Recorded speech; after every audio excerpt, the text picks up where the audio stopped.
Okay mga tol, pag-usapan pala natin yung mga nakakuha na ng CPC. So ano nga bang gagawin nyo?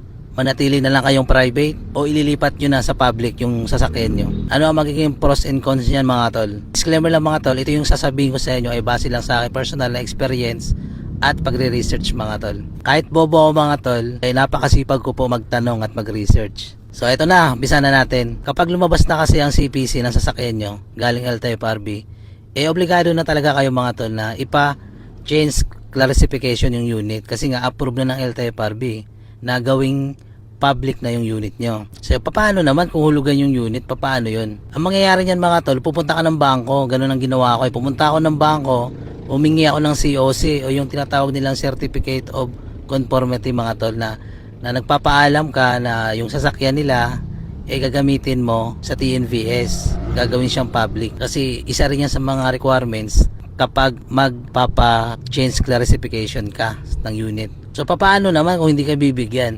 Hindi ko na alam yung mga tol kasi hanggang ngayon hindi pa ako binibigyan ng bangko, humingi ako niyan At kung sakaling bigyan ka, base sa napagtanungan ko na dating naka private, ngayon for hire na yung unit, kung hulugan ng unit mga tol, tataas po ang amortization.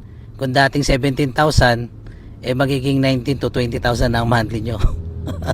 Nakakalungkot man, pero ganun talaga. Kasi nga, yung unit na yan na dinadala mo na hulugan, hindi pa naman kasi sa'yo yan. Sa'yo nga nakapangalan, pero hindi pa sa'yo yan. Pwede pang mahatak anytime yan kapag hindi ka nakapaghulog. Ngayon, paano naman kung manatili na lang ako sa private? So, ito na, magkakaproblema mga tol. Yung CPC nyo, hindi natugma sa ORCR kasi yung ORCR nyo pa, private pa. Tapos CPC nyo, meron kayong CPC, may prangkisa kayo. Paano yun? Base sa pagre-research ko mga tol, pwede daw kayong ma-impound din dyan. Masasabing kolorum din daw.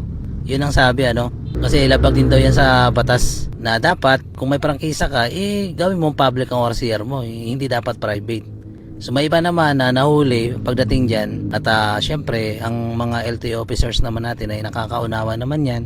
Sinasabi nila na hulugan pa kasi yung unit, ayaw magbigay ng bangko ng COC, ayaw magbigay ng bangko ng COC o yung Certificate of Conformity. Ngayon, kung mananatiling private ka, paano naman pag nag-expire yung CPC tapos magre-renew ka?